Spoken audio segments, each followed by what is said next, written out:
Hello team. This video will be a brief introduction on how to use the Technology Plan Builder at the California Technology Assistance Project website.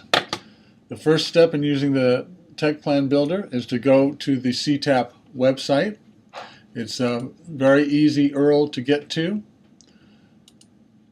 myctap.org is the address. You can see it up there in the address bar.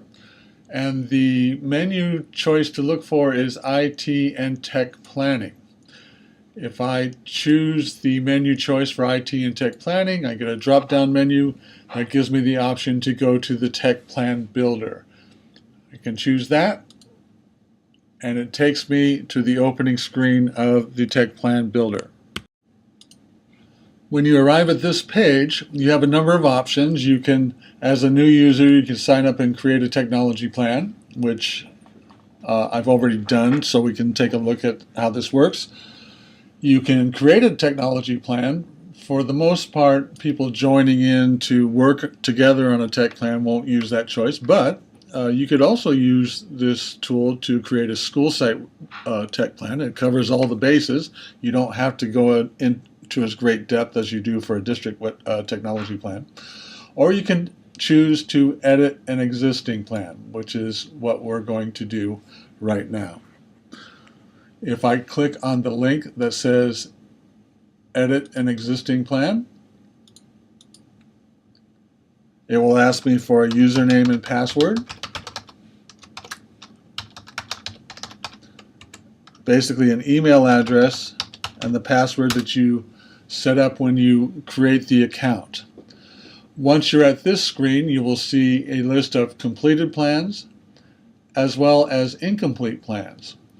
To do this, I basically took our old tech plan, entered it in to the Tech Plan Builder, and filled out all the required elements, made a copy of it so that I can use it as a basis to work on our new tech plan, which is what we'll do right now. Here on the Plan Builder page, again, we're going to choose our current technology plan, which is this one right here. And by clicking on it, it takes us to the access screen to all the pieces of the tech plan.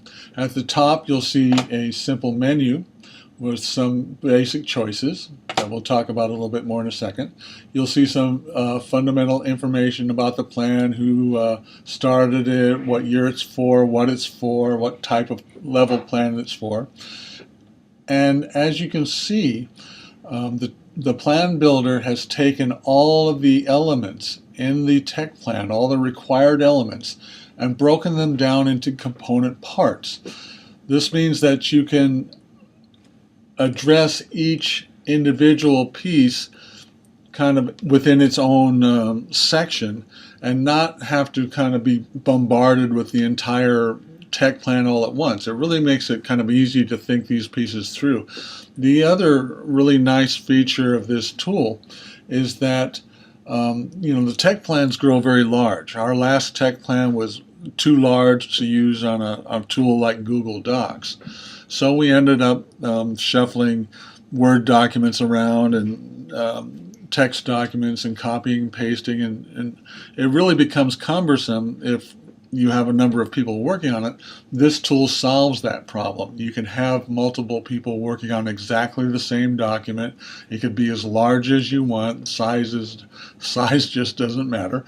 And you can actually assign sections to specific people if they have specific elements they need to work with.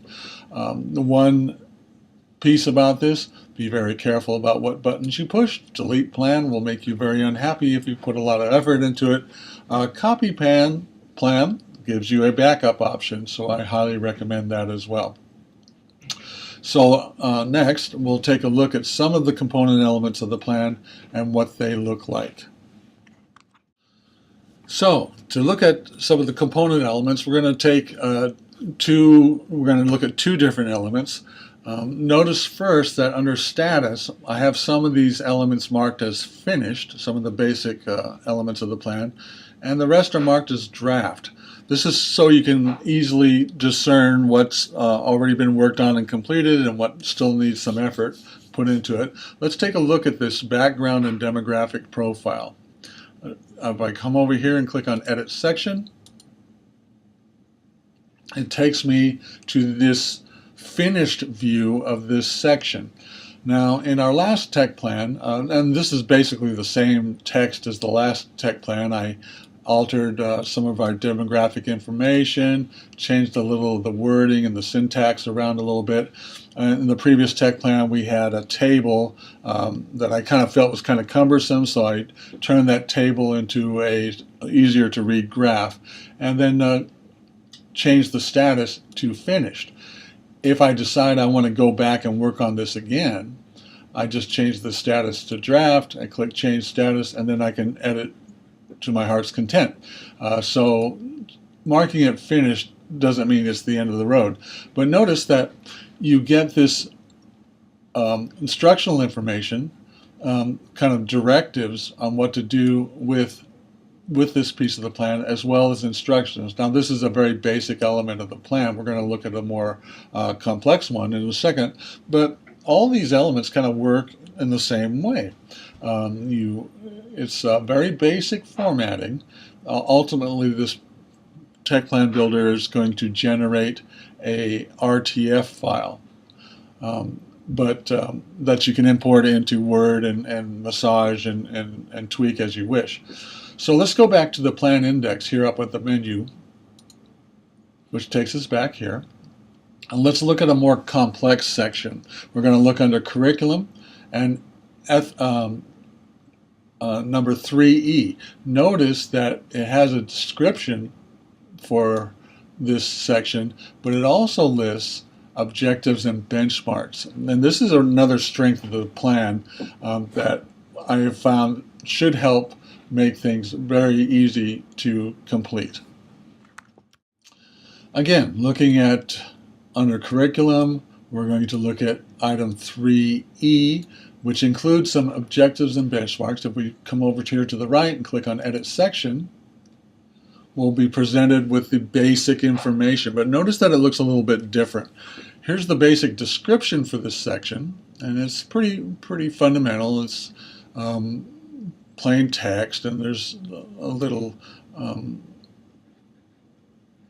outline here in the middle of it, and you can use these tools here, very typical text tools, to add some basic format to your text. But notice up here there's a way to add goals.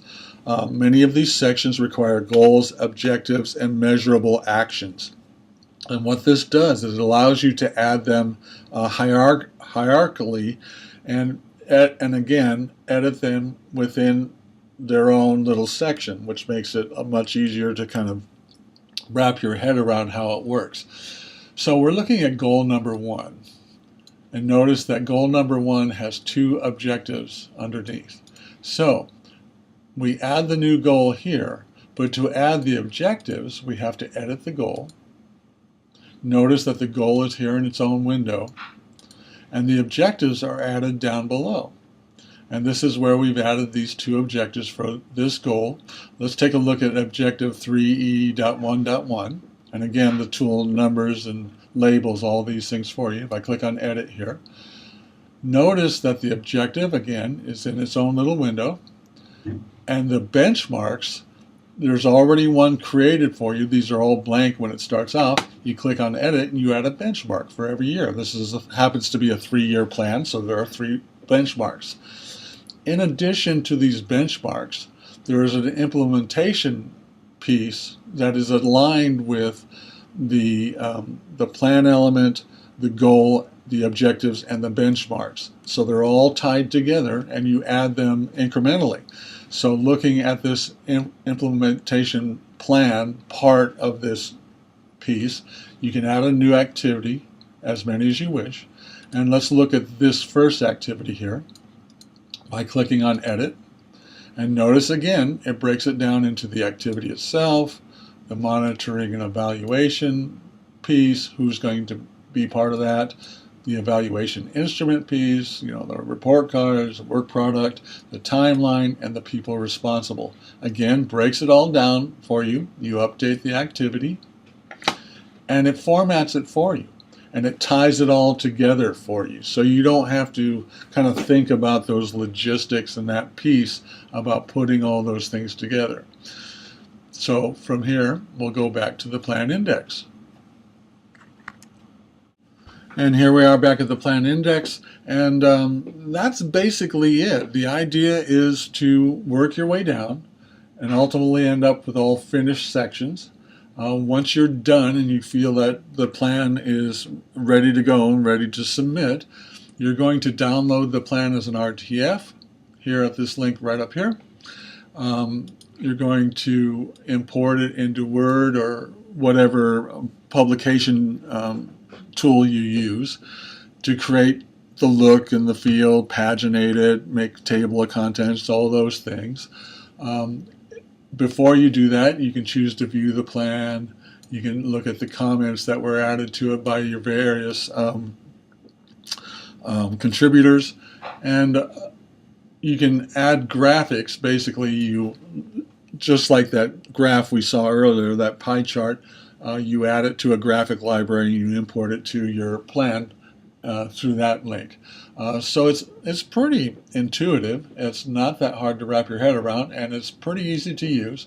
I think it's going to be a lot easier than shuffling Word docs around and trying to figure out which is the latest rev and which terminology is correct and which is approved and all that. You manage your users up here as well, where you can add users, assign sections, and all that.